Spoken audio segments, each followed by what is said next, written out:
ప్రపంచంలో ఎవరు తిరిగి లేవలసినప్పుడు యేసు క్రీస్తే తిరిగి లేచినట్టు మనకి చరిత్ర చెబుతున్నది. ఇలా కనుక మరి ఆ యొక్క నలులు జ్ఞానులు నేర్పులు ప్రపంచంలో ఉన్నారు నాయన.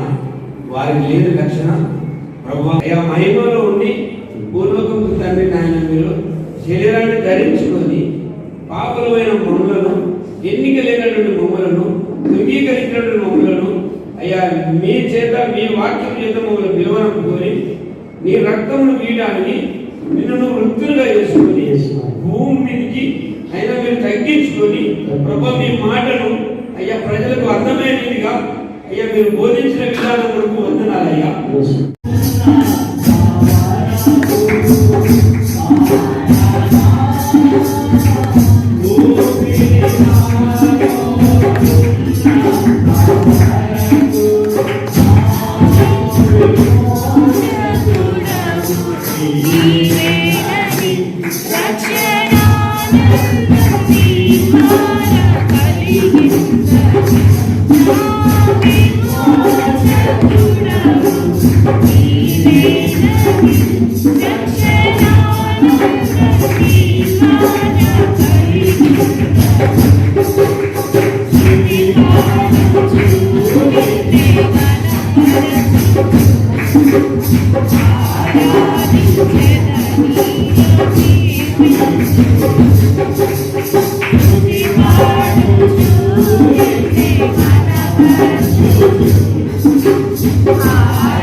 వారిని కొంచెము తక్కువ వానిగా చేసి ఉన్నాడు.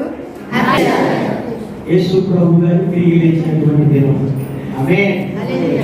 యేసు ప్రభు గారు తిరిగి లేచారు కాబట్టి మనము ఈ రోజే కాదు ప్రతి ఆదివారం మనం చేసుకుంటున్నాం. ఆదివారమే కాదు మిగిలిన రోజుల్లో కూడా ప్రార్థన చేస్తున్నాం. అలా ఇంటిలోనే పోయిన వారం ఆయన ఆబ్జెక్ట్ సైకిల్ దేవా, శివుడు దేవా, వందనాలు, స్తుతులు, స్తోత్రం ఆయన మీరు తిరిగి లేచినటువంటి ఈ దినం అయ్యా స్తుతించి ఆరాధించినప్పుడు నాకు ఇచ్చిన సమయాన్ని బట్టి మీకు స్తోత్రం మా మనసులను స్థిరపరచండి అయ్యా. మేము కుదురుగా కూర్చొని మీ వాక్యాన్ని వినడానికి సహాయం చేయండి. తెలివి లేని వారికి తెలివించడానికి మీ లేఖనాలు తెలియజేయడానికి తండ్రి మేము కొన్నిసార్లు పడిపోతున్నాం. ఎంతకైనా మీరు నమ్మదగిన దేవుడు అయ్యా మీకు వందనాలు. కేవలం మీ కనికరం శుభ్రం వాళ్ళను క్షమించి కాపాడుతున్నారు. తండ్రి, మీరు చూపుతున్న కనికరాన్ని బట్టి, నాయన దయను బట్టి మీకు స్తుతులు స్తోత్రం. ఇప్పుడు వచ్చిన ప్రతి ఒక్కరిని బట్టి మీకు స్తుతులు స్తోత్రం చెల్లించుకుంటున్నాం. యేసు ప్రభు గారిని మొన్న సమాధి చేసేది మనం శుక్రవారం నాడు సాయంత్రానికి సమాధి చేసిన తెల్లారి శనివారం ఏం జరిగిందంటే, అక్కడ ప్రధాన యాజకులు, శాస్త్రులు, పరిసయ్యులు పిలాతు దగ్గరకు వెళ్ళి ఒక మాట చెబుతారు. అయ్యా, ఆ వచ్చకుడు ఎవరు? వచ్చకుడు అంటారు. యేసు ప్రభుని వచ్చకుడు అంటే మోసగాడని. ఏ మోసం చేశాడు ఆయన? ఏ మోసము చేయి. వీళ్ళు పోయి అంటారు, ఆ వచ్చకుడు 3వ రోజు 3 రోజుల తర్వాత లేస్తానని మాకు చెప్పాడు, అది మాకు గుర్తున్నాయా? సమాధిని బాగా కట్టుదిట్టం చేయండి, సైనికుల్ని భద్రంగా ఉంచమను, వారి శిష్యులు వచ్చి తీసుకెళ్ళిపోయి ప్రభు లేచాడని ప్రకటిస్తారు వీళ్ళు, అందుకని కట్టుదిట్టం చేయండి సమాధి దగ్గర అని వీళ్ళు పిలాతుని అడగడం జరిగింది. పిలాతు ఏమంటాడంటే, సరేనని కట్టుదిట్టం చేయండి, మీరు కూడా కట్టుదిట్టం చేసినట్టు సమాధి చుట్టూ ముద్ర వేయండి, సైనికులు కట్టుదిట్టం చేయండి అని చెప్పడం జరిగిందని. చూడండి, యేసు ప్రభు అప్పుడే చెప్పాడు నేను చేస్తానని. అది ఎవరు గుర్తుంది? పరిసయ్యులకు, ప్రధాన యాజకులకు. వీళ్ళు శత్రువు యేసు ప్రభుకి. ఒకసారి చూడండి ఎవరున్నాడండి ఇక్కడ. సువార్త 27వ అధ్యాయము 62 నుంచి. మరునాడు అనగా సిద్ధపరచ దినమునకు మరుసటి దినమున ప్రధాన యాజకులను, పరిసయ్యులను పిలాతు వద్ద కూడి వచ్చి,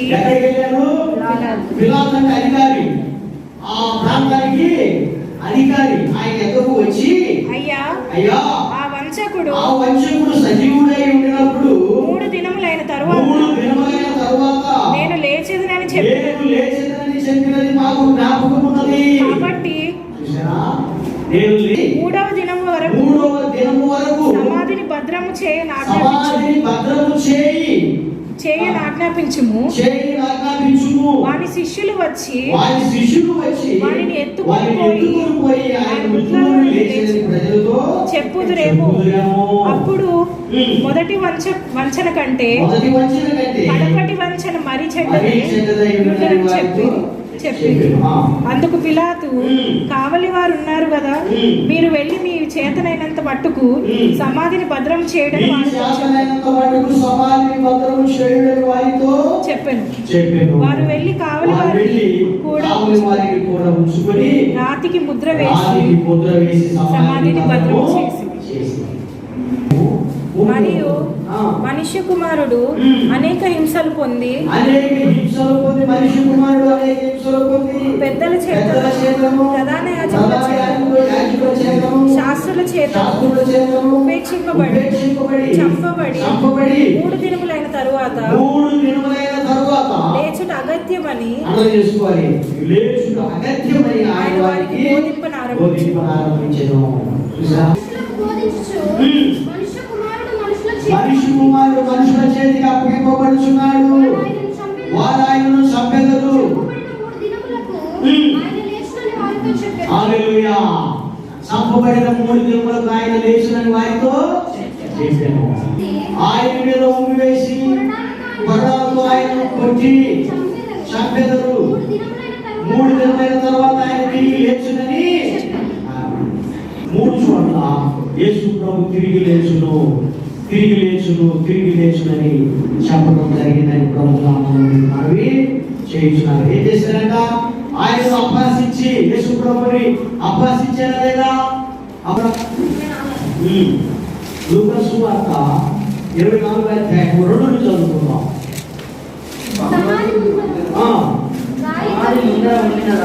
సమాధి ముందర ఉండిన రాయి దొరికింపబడి ఉండట చూసి లోపలికి వెళ్ళింది, కానీ ప్రభు అయిన యేసు దేహము వారికి కనబడలేదు. అది మనకి కనబడటానికి యేసు ప్రభుకి రాళ్ళు అడ్డం రావు. యేసు ప్రభుకి ఏ కొండ కూడా ఆయనకి అడ్డము రాదు. ఆయన తిరిగి లేచాడు ఎప్పుడు. ఆమేన్. అదిగో సాక్ష్యం, మీరు పోయి చూడండి అని మనం చూసి నమ్మడానికి ఆ రాయి పక్కకి వెళ్ళిండు. యేసు ప్రభు లోపలికి ఈ సినిమాని చూపించారు మనకి కర్ణామయ్య కదా. సినిమాలను చూపించారు అవార్డు నో, యేసు ప్రభు ఎప్పుడో లేచాడు. హల్లెలూయా హల్లెలూయా.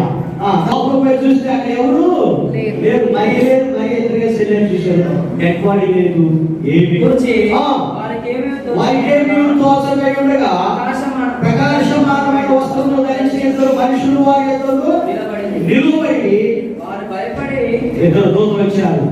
ఇద్దరు దూతలు వచ్చి వారికి భయపడి భయపడిపోయారు. వారికి భయపడి నేలకు మోపారు. మీరు సజీవుడైన వారిని మీరెందుకు మృతుల్లో వెతుకుతున్నారు? ఆయన ఇక్కడ లేడు. హల్లెలూయా. యేసు ప్రభు ఎప్పుడో లేచాడు. ఆయన మీరు జ్ఞాపకం చేసుకోలేదా? ఆయన చెప్పాడు అప్పుడే. ఆయన అప్పుడు చెప్పాడు. మళ్ళా దూతలు వీళ్ళకి జ్ఞాపకం చేస్తున్నారు.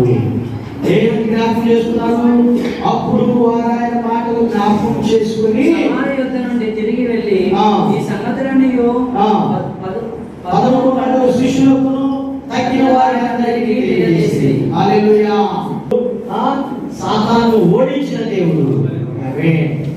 మనకి మరణం అంటే భయము. ఎవరికి భయం అంటే ప్రభు నమ్మని వారికి భయం.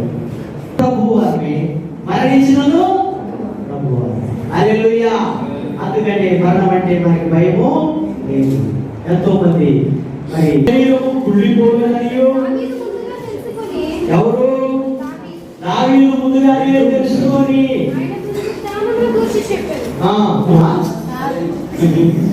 తిరిగి వచ్చినట్టు చనిపోయి తిరిగి లేచినారు. ఎవరన్నా ఎవరు లేచారు? యేసు ప్రభు ఒకడే. హల్లెలూయా.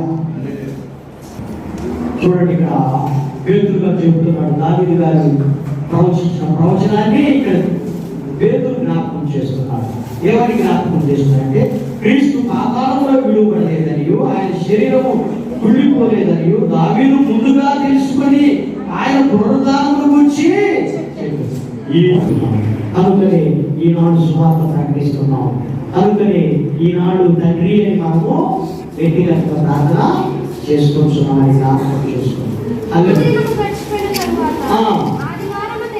ఆదివారం తెల్లవారుజామున మగ్దలేని మరియయు దిగివచ్చి రాయి పొర్లించి రాయి పొర్లి దాని మీద కూర్చుండెను. ఏం చేసిందంటే అప్పుడు పెద్ద భూకంపము కలిగెను.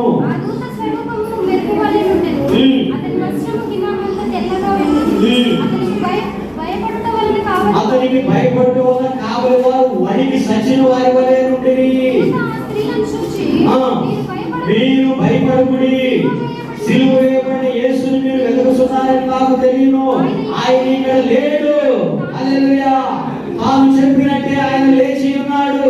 అంటే ప్రభువు పట్టుకున్న స్థలం చూసి త్వరగా వెళ్ళి ఆయన మృతుల నుండి లేచి ఉన్నాడని ఆయన శిష్యులకు తెలియజేయండి.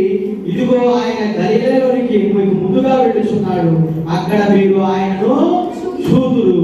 ఇదిగో మీతో చెప్పిన నేను. హల్లెలూయా. పరిగెత్తుచుండగా యేసు వారిని ఎదుర్కొని మీకు శుభమని యేసు ప్రభు వచ్చేసాడు దగ్గరికి, మరి దగ్గరికి, మార్త దగ్గరికి. మరి వీళ్ళిద్దరి దగ్గరికి వస్తే యేసు ప్రభు మీకు శుభమని చెప్పడం జరిగింది. ఆయన పాదములు పట్టుకొని ఆయనకు బ్రతుగా యేసు అన్నాడు, భయపడకుడి, గలిలయకు వెళ్ళవలని అక్కడికి రమ్మని. హల్లెలూయా. పునరుద్ధానము నేనే, జీవమును నేనే. అనుకోపిలా మనం ఆయన విశ్వాసం ఉంచాం. మనకి మరణము లేదు. మరణము ఉందా? లేదనేది జ్ఞాపకం చేసుకో. మరణము లేదు, మనం నిరంతరం జీవిస్తాం దేవుని రాజ్యంలో. హల్లెలూయా.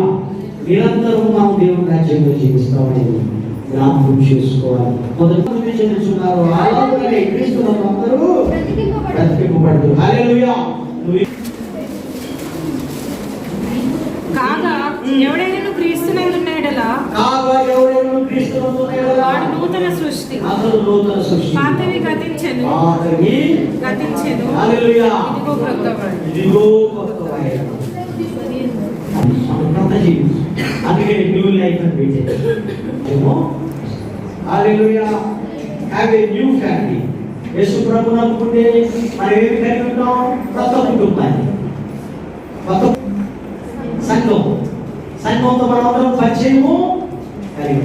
ఇక నో బ్యాడ్ ఫ్రెండ్స్.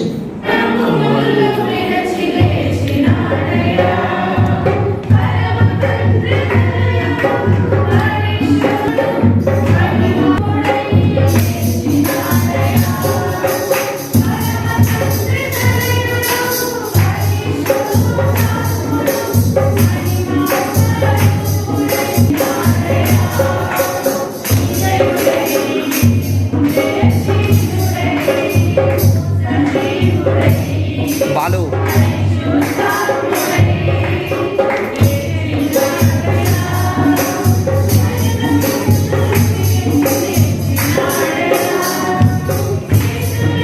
బాలు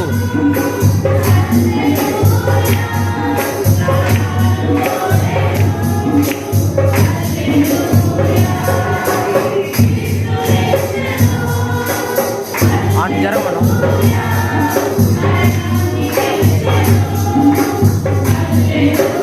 బాలు రే బాలు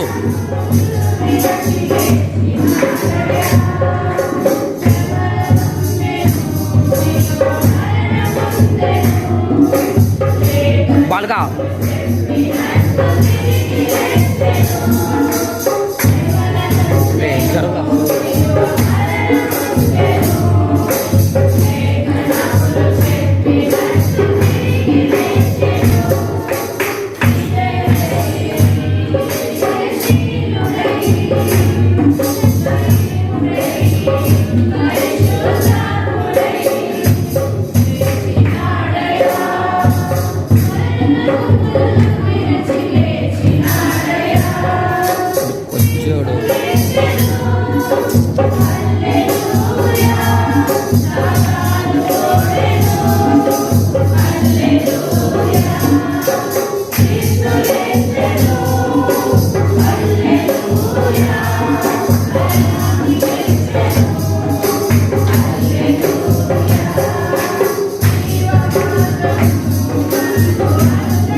బాగా నేర్చుకోవాలి.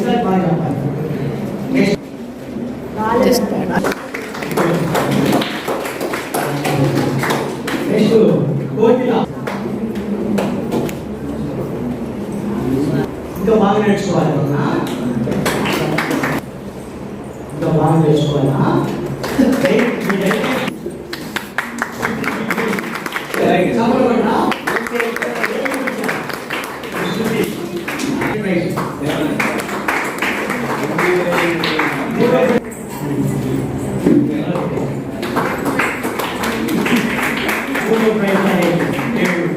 మరి దయచేసి ఇన్స్పిరేషన్గా తీసుకుని అందరూ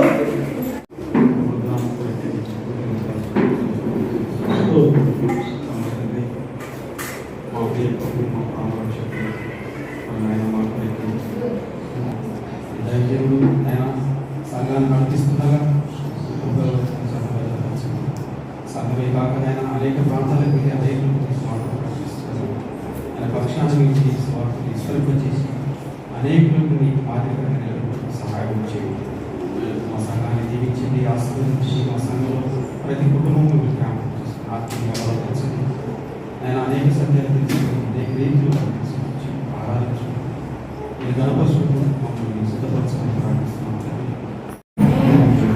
తండ్రి కుమార పరిశుద్ధాత్మ ఏక దేవుని సంరక్షణ స్వస్థత సంపద సమాధానం మనకు మన కుటుంబాలకు ప్రభువును విశ్వాసం ఉంచిన సకల పరిశుద్ధులకు తోడుగా ఉండి కాచి కాపాడు ఆశీర్వాదం నా మీద